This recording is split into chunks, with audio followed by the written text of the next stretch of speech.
innovadors en política, trobar sortides no estàndard a vegades a problemes, i intentar fer fulls de ruta que ens ajudin a veure quin és el futur tant del país com del partit. I finalment un últim element, una miqueta naïf si voleu, però crec que també una dosi d'humilitat, el fet de dubtar de les coses és molt filosòfic i en general jo crec que ve també d'aquell que ha estat fora de la política, perquè en altres professions veu els límits del que és i que ha estat allunyat de les decisions de poder sempre. Per tant, una mica, res, era una primera reflexió a nivell del que jo crec que m'ha servit quan he fet política i que veig elements i buits considerables en formació d'altres partits o d'altres persones. Però més enllà de la meva experiència, que seria això, persona que es dedica un temps a tenir un càrrec de representació, hi ha elements fonamentals amb ONGs, amb administracions públiques o també amb partits, que són persones que assessoren, per exemple, jo crec que perfectament aquest perfil professional podria fer-ho un filòsof, són tècnics de l'Ajuntament, els tècnics en cultura, gent que a mesura que podíem dir que l'Ajuntament pot ser més gran, pot tenir més rellevància i pot ser molt més rellevant. Aquestes perfectament serien sortides professionals que tenen a veure amb decisions que poden prendre's a nivell polític, però també que poden tenir una vessant tècnica i que no necessàriament han de passar necessàriament per pertànyer a cap partit. Per tant, una mica aquest element que jo crec que també és relacionat amb la vida pública, que també hem de tenir en compte nosaltres com a filòsof que tenim aquesta formació que ens pot permetre jugar un rol en aquests papers. Bé, aleshores jo volia acabar aquí perquè de fet jo estic 4 anys només exercint aquest càrrec, continuo participant però de manera diferent i ara potser volia centrar-me una mica en el tema de la recerca, explicar una mica com veig la recerca. Bé, jo una mica en la línia que deia el Daniel, la veritat és que la meva passió és la filosofia, en particular la lògica, i jo crec que m'hi dedicaria, o vaig optar per dedicar-m'hi fins i tot si no tenia sortides professionals. Vaig començar filosofia i després vaig evolucionar, podríem dir que les matemàtiques, evolucionar no en el sentit que sigui millor o pitjor, sinó que amb el temps vaig dir, jo vull també fer matemàtiques, però jo vaig optar perquè m'ho creia i estava convençuda que no tindria sortides en el sentit, com deia abans, que una persona que fa dret diu que vol tenir una sortida com si notaria una cosa molt definida. I per tant, jo el que parlé també és d'elements, la recerca jo crec que és present en moltes de les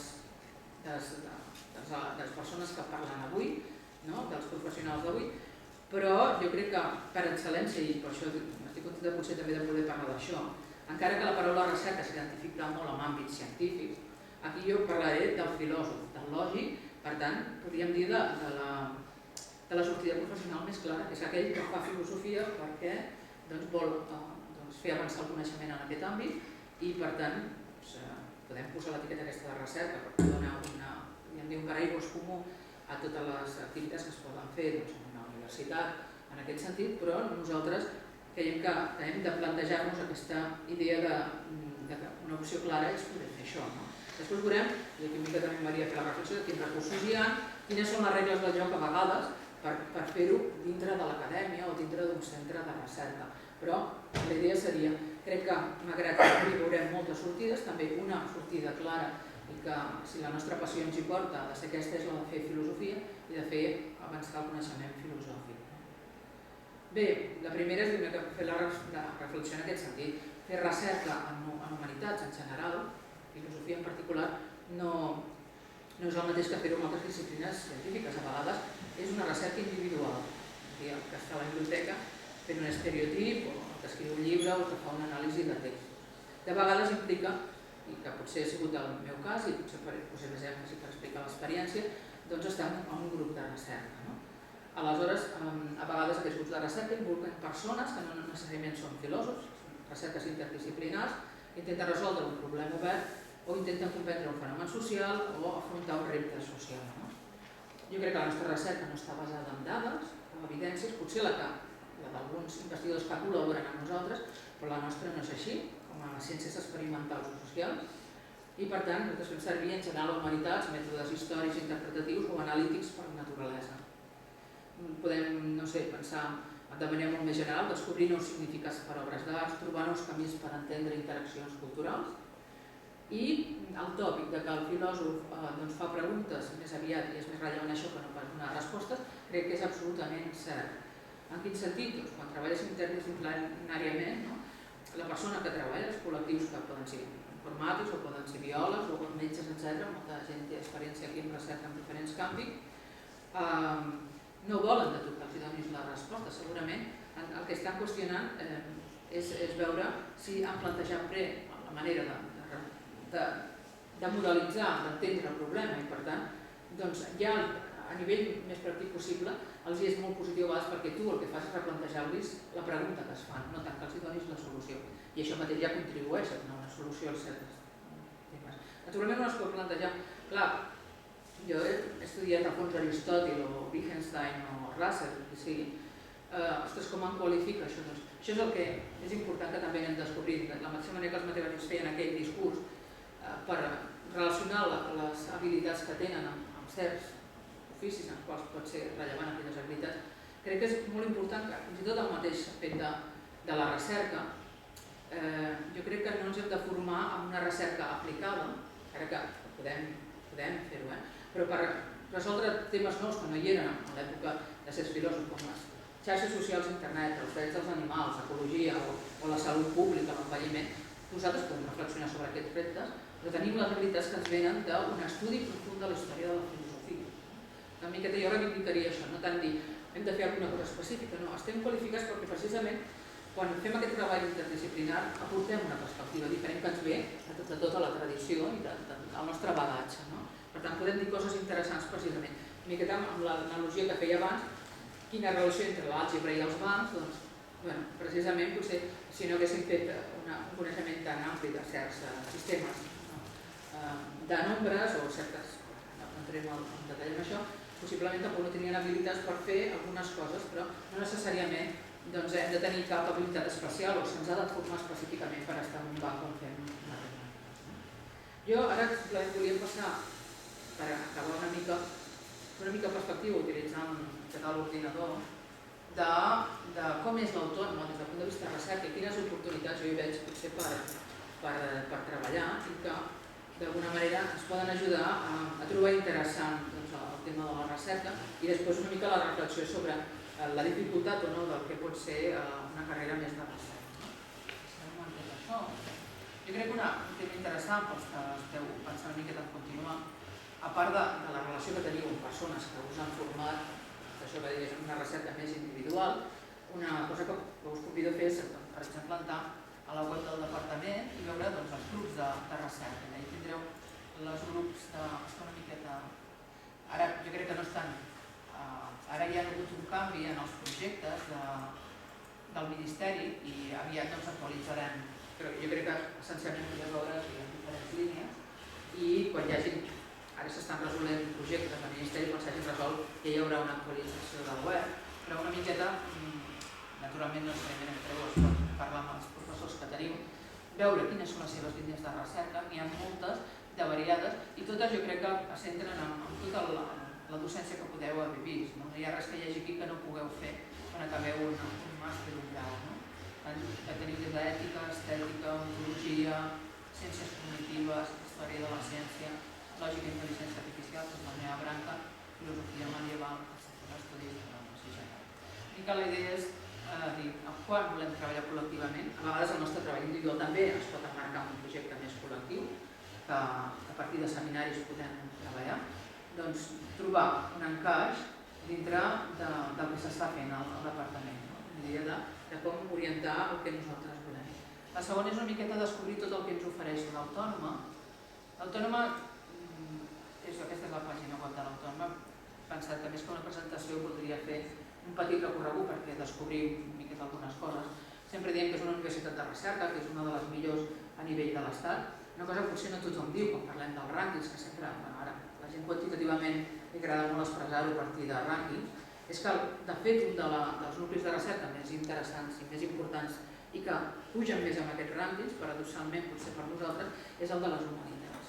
Per tant, estem en una facultat que dona molt de prestigi a l'Autònoma i crec que això també és bo posar-ho en valor. Si entrem a la part investigant, jo el que volia és essencialment veure una miqueta què és el que ens envolta. Volia ensenyar una miqueta un mapa del que s'anomena l'esfera. Nosaltres tenim 220 grups de recerca aproximadament aquí dintre de l'Autònoma per tant, estan públics per veure una miqueta la gent en què està treballant, sempre teniu l'entorn més immediat, però també tenim al voltant, aquí tindríem hospitals, tenim centres de recerca, també tenim integrat en relació amb la universitat, ajuntaments, administracions públiques, entitats socials, que aquesta esfera reflecteix que és allà el que hi ha al voltant. Nosaltres estaríem aquí dintre, en el sentit de si puc assenyalar una mica, aquí dintre. No dic que seríem aquí han dibuixat simbòlicament certs àmbits, ciències socials, humanitats, etc.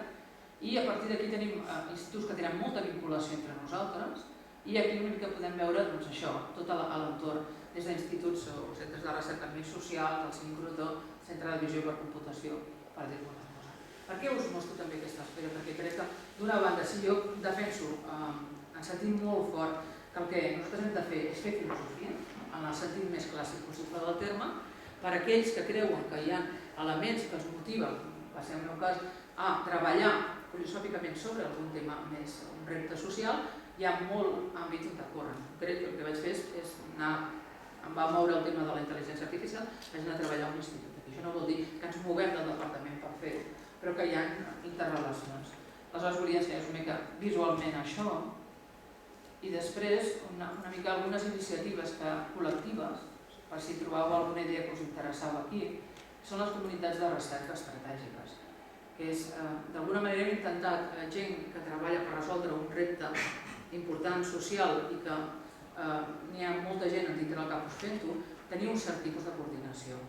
Aleshores, de moment se n'han establert 3, una en salut mental, una en patrimoni cultural i una sobre ciutats intel·ligents i sostenibles, que crec que en qualsevol de les 3 la filosofia té un lloc rellevant a dir. Us posaria el patrimoni potser perquè és el que tenim més referent, una mica hi ha la presentació del que és, això podeu entrar i està tot al lloc web, i una mica més que res posar l'èmfasi en els membres, que aquí trobareu des de grups de recerca, no es veu gaire bé, potser no sé si podríem... perfecte. Des de grups de recerca, instituts que no són de l'Autònoma però que treballen en àmbits semblants. Quan diem semblants, fixeu-vos que tenim tant a paleontologia com tenim el sincrotró, com tenim visió per computador, en un sentit molt ampli, molt interdisciplinar, departaments com el de geografia, etc., filosofia, i també els lligams, que ens poden permetre que aquells reptes que nosaltres ens plantegem després puguin també prendre decisions certs organismes sobre això, com l'Agència Catalana de Patrimoni, etc. Regidories d'ajuntaments, etc. Aquí és una iniciativa relativament recent, de fa un parell d'anys, i algunes iniciatives més per divulgar tot això. I la idea és dir, doneu una ullada si us interessa alguna d'aquestes iniciatives, veureu la pluralitat de gent que treballa i pugueu treballar. Pel que fa en si mateix, jo diria pel que fa a la carrera d'investigador, crec que ara sempre s'emmarca en un àmbit molt europeu. Quan diem investigador, quan diem les persones que potser treballant aquí a la universitat o en centres de recerca fent filosofia o lògica, etc., crec que és una opció dura. Crec que no hi ha un camí, hi ha maneres d'anar entrant, però és una opció difícil, hi ha un risc, però de totes formes, si es planteja, com deia el Daniel, què passa en general quan vas a buscar treball, doncs jo crec que la diferència entre aquest treball, podríem dir, aquesta professió i d'altres, ha disminuït molt perquè no pot representar segurament molt més risc que moltes altres coses. Per tant, jo crec que tot depèn una mica del que un vulgui fer. Sí que és veritat que hi ha unes regles del joc, normalment s'accepta que ara les persones si volen continuar poden fer el doctorat possiblement al lloc on estan, que després demana una certa mobilitat internacional. Hi ha un marc europeu, quan nosaltres fa molt poc vam ser reconeguts com a Universitat d'Excel·lència també pel tema de recursos humans, però ara també hi ha aquest marc que la Unió Europea demana una certa mobilitat durant un cert temps de la teva vida. Jo crec que això no és dolent necessàriament, pots tenir una experiència en el si del departament i després buscar altres universitats, el departament està molt relacionat a nivell internacional i a partir d'aquí no és una cosa que sigui fàcil, però jo crec que també aconseguir el que tu vols tampoc ho és en general. Això no vol dir que sigui l'única via, pots fer recerca, pots fer, tenint altres professions, continuar escrivint filosofia o lògica, etc. Però també és natural que tenir un lloc docent o investigador és més fàcil i t'hi pots dedicar plenament. Aleshores, una miqueta dir-vos això, que jo crec que sí que s'ha d'apostar pel que un creu, però segurament primer amb això, en aquest sentit primer d'una formació més integral del que tenim. Havia portat unes xifres només pel fet de, no tant del que significa, sinó possiblement per aquesta reflexió sobre el rol de la filosofia. Les xifres són d'una enquesta d'ocupabilitat de l'APU i diu que el 85% dels titulars i el 93% dels doctorats treballen 3 anys després d'haver acabat els estudis i troben treball. L'atur el situava en un 11%, són persones titulades, i en un 5% dels doctors, i també el nivell de temps complet que treballen era un 88% treballant a temps complet en el cas dels doctors. Tenim unes quantes xifres relacionades amb això, en definitiva, com a resum d'aquestes xifres, que segurament com més titulació tens, més possibilitat hi ha de treball, no necessàriament lligat a vegades amb quelcom, fins i tot en el cas que hi ha una sortida professional molt clara, amb allò, però es troba treball. D'on vindria la meva reflexió ara? Doncs crec que naturalment ens hi hem d'esforçar i hem de trobar treballar més aviat possible, que ens satisfaci més, però que si volem optar per fer filosofia, també fem. És a dir, el que ens ha de moure és què és el que nosaltres volem. És a dir, no sé si hi ha sortida, la sortida també ens la creem nosaltres. Segurament només pel fet de ser titulats tindrem més oportunitats que altra gent. Dit això, per què no ho pensem amb calma i dir què és el que jo vull? Tenim el privilegi, per la formació que tenim, que segurament tenim moltes més sortides que altra gent. Per tant, jo el que volia plantejar és dir, nosaltres no som enginyers, no ens hem posat aquí això, potser per treballar en banc, igual que tampoc, en principi, molts dels matemàtics. Per tant, potser fem aquesta reflexió de què és el que volem i a partir d'aquí construir la nostra sortida professional. Una última web que us volia ensenyar era això, simplement les oportunitats de les beques, a veure si les puc trobar aquí, perquè si alguns esteu interessats, naturalment podeu adreçar-vos al departament, però podeu també tenir dintre de les dades de recerca hi ha un espai dedicat també a cerca de convocatòries. Segurament és necessari, no tenim aquest suport, naturalment depèn de les persones quin és el nivell econòmic de les nostres famílies, jo no el vaig tenir mai, per tant potser molta gent hem d'escollir beques per poder fer un doctorat. Hi ha oportunitats, una mica que tingueu en compte que hi ha un cercador també per altres nivells, de màster, etc., i que podeu buscar oportunitats aquí. I tornar una mica a la reflexió, si realment nosaltres vam escollir això, també jo crec que és perquè ens ho creiem. Segurament hi ha moltes habilitats lligades al que fem que pot ser útils per moltes sortides professionals i les hem de valoritzar, però no tanquem també la porta a fer doctorats. Jo crec que fins i tot si tenim altres feines o no, podem trobar beques en alguns dels casos, i una miqueta reivindicar aquesta necessitat de que certes activitats venen de tota aquesta reflexió més general i de la filosofia. Per tant, nosaltres no som ni enginyers, jo si faig treball amb els informàtics no pico codi, no necessàriament ni ho sé, que són els llenguatges de programació, però potser he intentat bastir ponts amb gent amb qui treballo, però naturalment el que és més valuós, el que nosaltres aportem és la reflexió sobre el tema cognitiu i sobre el tema social, tot allò que em pot haver vingut de la filosofia. Ara estem treballant nosaltres en desenvolupar arquitectures cognitives per fer simulacions socials, etc. I tot això crec que el punt de vista que nosaltres prenem sempre és el que ens ve del bagatge de la filosofia en sentit clàssic. Per acabar, no volia tampoc, crec que ara tenim tendència molt al filòsof a fer cites. Jo només us volia convidar potser si algú, sempre cada un entrem d'una manera diferent a la filosofia, amb interessos diferents. Un dels meus autors de referència és Bertrand Russell, la política, la lògica, les matemàtiques. Per qui estigui interessat per aquesta via, crec que és un referent important pel compromís, pel teu compromís de futur. Entreu pel que sí, jo durant l'època de vida només vaig treballar a Kant, molt abans que la lògica.